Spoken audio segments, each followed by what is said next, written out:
My name's Jesse, and today I'm going to show you how to build your own gaming PC. Now to do this, I'm going to be taking the parts out of this PC, and I'll be showing you the process of building it inside this case.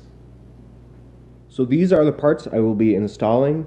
I've got an MSI GTX 750, a 500 gigabyte hard drive, an 80 plus bronze rated Seasonic power supply, 350 watt, a Intel motherboard with a Core 2 Quad Q8300, and finally 4 sticks of 2 gigabyte DDR2 RAM running at 800 megahertz. So I've got the case already prepped to install everything. It's a DIYPC Cuboid-R. I've got all the side panels popped off and the I/O shield installed. The first thing I'm going to do is install the power supply.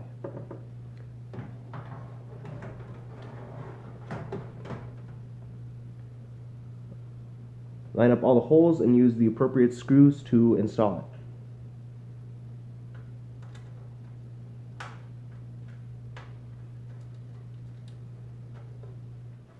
And then once everything is fitted correctly, you can tighten the screws.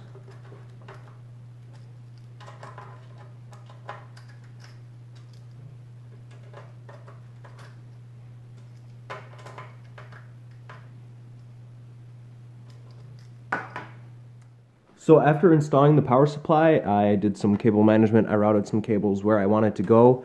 Now this definitely isn't the final form of cable management, but for now it's just a start until we get more parts installed. So the next thing we're going to do is install the motherboard. Now before this step, if the CPU is not already installed, install it before this.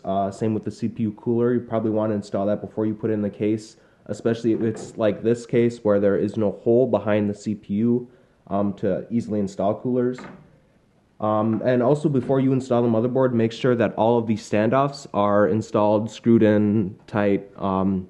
Depending on the size of the motherboard, there might be different holes to use. Just to make sure to look at your motherboard before installing it so you've got all the standoffs in place before you install.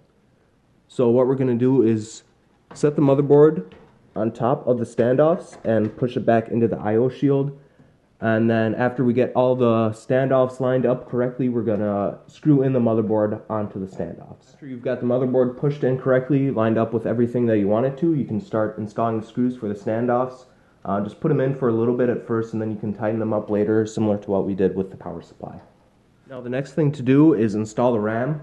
Make sure all the clips are down when you start installing the RAM, and when you install the RAM, it should make a loud clicking noise whenever it goes in correctly. Like that. Now just repeat that process for the rest of the RAM. If you've got one, only that one. If you've got 4 sticks like this, make sure you install all 4. The next thing I'm going to do is install the GPU.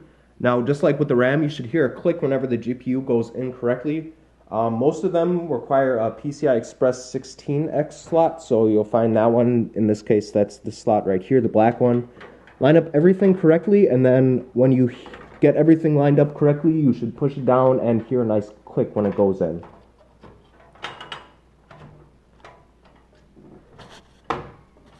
There we go. The last thing for me to install in this one before I start plugging in everything is the hard drive. Now in this case there are some sleds for the hard drive to go in. Not all cases are going to have this, but this one does.